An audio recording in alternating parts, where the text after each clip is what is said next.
नमस्कार। आज हम आधुनिक भारतीय इतिहास के एक बहुत ही महत्वपूर्ण अध्याय पर ध्यान केंद्रित करने वाले हैं, गांधी युग। जी। यानी 1915 से 1947 तक का समय। देखिए, ये विषय लगभग सभी प्रतियोगी परीक्षाओं के लिए बेहद जरूरी है। बिल्कुल। इस दौर को समझना मतलब भारतीय स्वतंत्रता संग्राम को समझना, और गांधी जी का योगदान तो खैर बहुत ही अहम है। हाँ, तो हमारा लक्ष्य रहेगा कि हम मुख्य तथ्यों और घटनाओं को साफ तौर पर सामने रखें जो परीक्षा में काम आ सके। एकदम सीधे उन बिंदुओं पर बात करेंगे जो पूछे जाते हैं। चलिए शुरू करते हैं। तो सबसे पहले बिल्कुल बुनियादी जानकारी, महात्मा गांधी। हाँ पूरा नाम मोहनदास करमचंद गांधी, जी। और जाने जाते हैं राष्ट्रपिता या बापू के नाम से। जन्म 2 अक्टूबर 1869, पोरबंदर, गुजरात। पिता करमचंद गांधी पोरबंदर के दीवान थे, माता पुतलीबाई और पत्नी कस्तूरबा गांधी।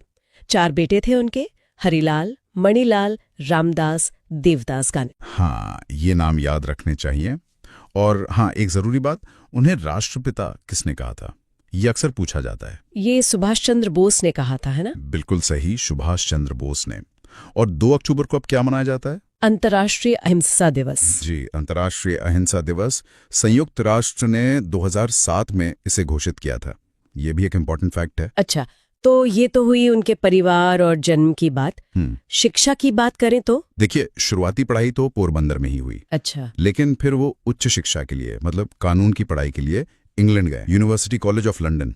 लंदन कब गए थे वो? 4 सितंबर 1888 को निकले थे बैरिस्टर बनने के लिए, और जून 1889 में वहां से डिग्री ली इनर टेम्पल से। और फिर क्या वो सीधे भारत आ गए या फिर वो दक्षिण अफ्रीका वाला? नहीं, सीधा भारत नहीं। इसके बाद वो दक्षिण अफ्रीका गए 1893 में, वकालत के सिलसिले में गए थे। और वहां तो वो काफी लंबे समय तक रहे। हाँ, बहुत लंबा समय, करीब 21 साल। और ये जो दक्षिण अफ्रीका का अनुभव था ना, ये उनके जीवन के लिए बहुत बहुत निर्णायक साबित हुआ। वो जो ट्रेन वाली घटना है वो वहीं हुई थी? जी हाँ, वहीं 1893 में पीटर मैरिट्सबर्ग रेलवे स्टेशन पर नस्लीय भेदभाव की वजह से उन्हें फर्स्ट क्लास डिब्बे से बाहर फेंक दिया गया था। इसी घटना ने शायद उन्हें वहां भारतीयों के हक के लिए लड़ने को प्रेरित किया होगा। निश्चित रूप से, वो एक तरह का वेकअप कॉल था। उन्होंने वहां भारतीयों पर हो रहे अत्याचारों के खिलाफ आवाज उठाने का फैसला किया। और उन्होंने वहां कोई संगठन भी बनाया था? हाँ, 1895 में उन्होंने नटाल इंडियन कांग्रेस की स्थापना की, भारतीयों को एकजुट करने के लिए। अच्छा, नेटाल कांग्रेस। और वो फीनिक्स फार्म, उसका भी जिक्र आता है। बिल्कुल। जून 1904 में डरबन के पास उन्होंने फीनिक्स फार्म की स्थापना की। एक तरह की कम्युनिटी लिविंग या आश्रम जैसी जगह थी। आत्मनिर्भरता, सादा जीवन, इन सब का प्रयोग। मतलब भारत आने से पहले ही वो इस तरह के प्रयोग कर रहे थे। जी हाँ।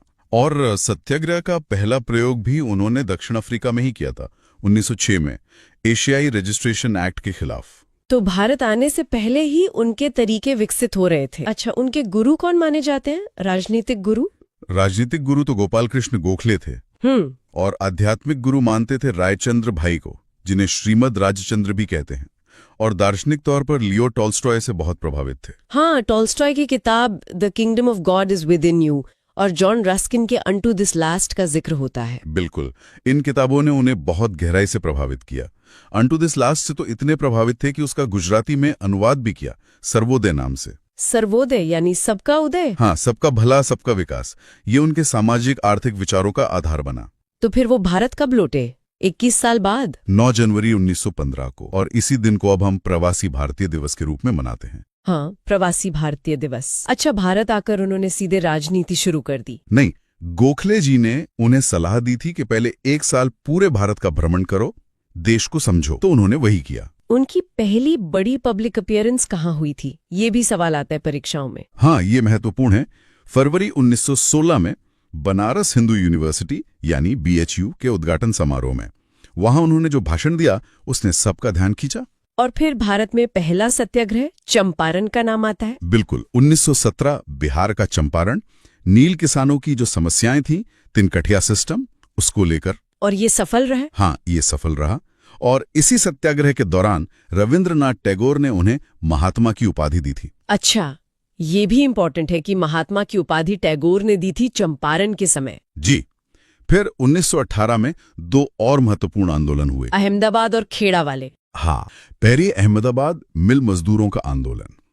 यहां उन्होंने पहली बार भूख हड़ताल का प्रयोग किया, भारत में पहली बार। कितनी लंबी थी ये भूख हड़ताल? बस 3 दिन की, लेकिन मजदूरों की मांगे मनवाने में सफल रही। और फिर खेड़ा? हाँ, उसी साल 1918 में ही गुजरात के खेड़ा में फसल खराब हो गई थी और किसान लगान माफी चाहते थे। गांधी जी ने उनका साथ दिया, ये भी सफल रहा। तो ये शुरुआती सत्याग्रह थे जिन्होंने उनकी लीडरशिप को स्थापित किया। इसके बाद तो बड़े राष्ट्रीय आंदोलन शुरू हुए, असहयोग आंदोलन। हाँ, 1920 से 1922 तक ये गांधी जी के नेतृत्व में पहला बड़ा अखिल भारतीय जन आंदोलन था। इसका मुख्य आइडिया क्या था? असहयोग का मतलब ब्रिटिश सरकार से किसी भी तरह का सहयोग ना करना, सरकारी नौकरियां छोड़ना, उपाधियां लौटाना, स्कूल, कॉलेज, अदालतें, विदेशी कपड़ों का बहिष्कार करना। और ये अहिंसक था? हाँ, पूरी तरह से अहिंसक रहने पर जोर था। लेकिन वो चौरी चौरा वाली घटना हो गई। हाँ, फरवरी 1922 में उत्तर प्रदेश में चौरी चौरा नाम की जगह पर भीड़ ने गुस्से में आकर पुलिस थाने में आग लगा दी। कई पुलिस वाले मारे गए और गांधी जी ने आंदोलन वापस ले लिया। तुरंत वो हिंसा से बहुत दुखी हुए। उन्हें लगा कि देश अभी अहिंसा के लिए तैयार नहीं है। उन्होंने इसे अपनी हिमालयी भूल, हिमालयन ब्लंडर भी कहा।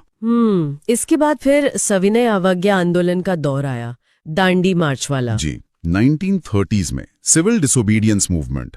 इसकी शुरुआत हुई नमक कानून तोड़ने से। दांडी मार्च, वो तो बहुत फेमस है। हाँ, 12 मार्च 1930 को साबरमती आश्रम से शुरू हुई, अपने 78 अनुयायियों के साथ। कितनी दूर चले थे वो? करीब 241 मील, यानी लगभग 385 किलोमीटर। और 6 अप्रैल को दांडी पहुंचकर समंदर किनारे नमक बनाया और कानून तोड़ा। उस समय भारत के वायसराय कौन थे, ये भी पूछ लेते हैं कभी-कभी। Lord Irwin. इस आंदोलन का बहुत असर हुआ। हाँ, और इसी के बाद गांधी इरविन समझौता हुआ था शायद। बिल्कुल, 5 मार्च 1931 को इस समझौते के तहत गांधी जी ने आंदोलन स्थगित किया और दूसरे गोलमेज सम्मेलन में जाने को तैयार हुए। वो लंदन में हुए थे ना, गोलमेज सम्मेलन? जी हाँ, लंदन में। गांधी जी ने सिर्फ दूसरे वाले में हिस्सा लिया था 1931 में। पहले और तीसरे में कांग्रेस ने भाग नहीं लिया था। और वहीं पर चर्चिल ने उन्हें वो अर्धनग्न फकीर कहा था। हाँ, विंस्टन चर्चिल ने उनके कपड़ों को देखकर। गांधी जी ने ये सादा पहनावा कब अपनाया था? ये शायद 1921 में, दक्षिण भारत में। बिल्कुल सही, 1921 में दक्षिण भारत के दौरे पर गरीबों की हालत देखकर उन्होंने सिर्फ एक धोती पहनने का फैसला किया था। अच्छा, फिर तीसरा बड़ा आंदोलन, भारत छोड़ो आंदोलन, 1942। Quit India movement. हाँ, इसका लक्ष्य साफ था, अंग्रेजों भारत छोड़ो। और करो या मरो का नारा वो इसी आंदोलन के दौरान दिया गया था। मतलब अब आजादी से कम कुछ नहीं चाहिए, इसके लिए या तो करेंगे या मरेंगे। तो ये थे बड़े आंदोलन। अब उनके विचारों और लेखन पर आते हैं। आत्मकथा तो बहुत प्रसिद्ध है, सत्य के साथ मेरे प्रयोग। हाँ, the story of my experiments with truth मूल रूप से गुजराती में लिखी गई थी। और इसका अंग्रेजी अनुवाद वो उनके सचिव महादेव देसाई ने किया था। महादेव देसाई काफी लंबे समय तक उनके साथ रहे। ये नाम भी महत्वपूर्ण है। उन्होंने कई अखबार और पत्रिकाएं भी निकाली। जी, अपने विचार लोगों तक पहुंचाने के लिए। जैसे दक्षिण अफ्रीका में इंडियन ओपिनियन, और भारत में यंग इंडिया, नवजीवन, और बाद में हरिजन। हरिजन नाम उन्होंने दलितों के लिए इस्तेमाल किया था। हाँ, वो उन्हें ईश्वर के जन मानते थे। और 1932 में उन्होंने अस्पृश्यता मिटाने के लिए हरिजन सेवक संघ की स्थापना भी की थी। एक किताब है उनकी, हिंद स्वराज, उसके बारे में भी सवाल आते हैं। हाँ, 1909 में लिखी थी। इसमें उन्होंने पश्चिमी सभ्यता की आलोचना की है और भारत के लिए स्वदेशी स्वराज का मॉडल रखा है। और ब्रिटिश संसद के बारे में भी कुछ कहा था उसमें। जी, उसमें उन्होंने ब्रिटिश संसद को बांझ और वेश्या कहा था। ये उसकी कार्यप्रणाली पर एक तीखी टिप्पणी थी। उनके मूल सिद्धांत तो सत्य और अहिंसा थे। हाँ, वो कहते थे सत्य और अहिंसा मेरे 2 फेफड़े हैं। और उनका मानना था कि जो नैतिक रूप से गलत है वो राजनीतिक रूप से कभी सही नहीं हो सकता। खादी पर भी उनका बहुत जोर था। बिल्कुल, वो खादी को आर्थिक स्वतंत्रता का प्रतीक मानते थे, गांव की आत्मनिर्भरता का साधन। अच्छा, और उन्होंने किस कानून को काला कानून कहा था? रॉलेट एक्ट को, 1919 वाला, क्योंकि उसमें बिना मुकदमे के किसी को भी गिरफ्तार करने का अधिकार दे दिया गया था। अब कुछ उपाधियों की बात कर लेते हैं। महात्मा तो टैगोर ने दी। जी। राष्ट्रपिता सुभाष चंद्र बोस ने। हाँ। अर्धनग्न फकीर चर्चिल ने। एक और उपाधि थी, 1 मैन बाउंड्री फोर्स। ये किसने दी थी? ये लॉर्ड माउंटबेटन ने दी थी। अच्छा, क्यों? 1947 में जब बंटवारे के वक्त दंगे भड़के हुए थे, खासकर बंगाल में, तो गांधी जी अकेले ही उन इलाकों में गए और शांति कायम करने की कोशिश की। उनके इस अकेले के दम पर इतना प्रभाव डालने की वजह से माउंटबेटन ने उन्हें यह कहा था। और ब्रिटिश सरकार ने भी उन्हें कोई उपाधि दी थी, केसरे हिंद। हाँ, दी थी। 1915 में लॉर्ड हार्डिंग ने दक्षिण अफ्रीका में बोर युद्ध के दौरान उनकी एम्बुलेंस सेवाओं के लिए, लेकिन उन्होंने वो लौटा दी थी। जी हाँ, 1920 में असहयोग आंदोलन शुरू करते समय जलियांवाला बाग नरसंहार के विरोध में कुछ और छोटे छोटे मगर महत्वपूर्ण तथ्य, जैसे कांग्रेस अधिवेशन की अध्यक्षता उन्होंने कब की? सिर्फ एक बार, ये याद रखना बहुत जरूरी है, केवल एक बार 1924 में बेलगाम अधिवेशन की अध्यक्षता की थी। बेलगाम कर्नाटक में है ना? जी, कर्नाटक में मिल हुए थे। पूना पैक्ट भी बहुत महत्वपूर्ण है। हाँ, सितंबर 1932 गांधी जी और डॉक्टर बी.आर. अम्बेडकर के बीच हुआ था। ये किस बारे में था? ये दलितों के लिए अलग निर्वाचन मंडल के मुद्दे पे था। फिर समझौता हुआ कि अलग निर्वाचन मंडल नहीं होगा, लेकिन प्रांतीय विधानमंडलों में आरक्षित सीटों की संख्या बढ़ा दी जाएगी। अच्छा, उनका प्रिय भजन कौन सा था? वैष्णव जन तो तेने कहिए। इसके रचयिता कौन थे? नरसिंह मेहता, 15वीं सदी के गुजराती संत कवि।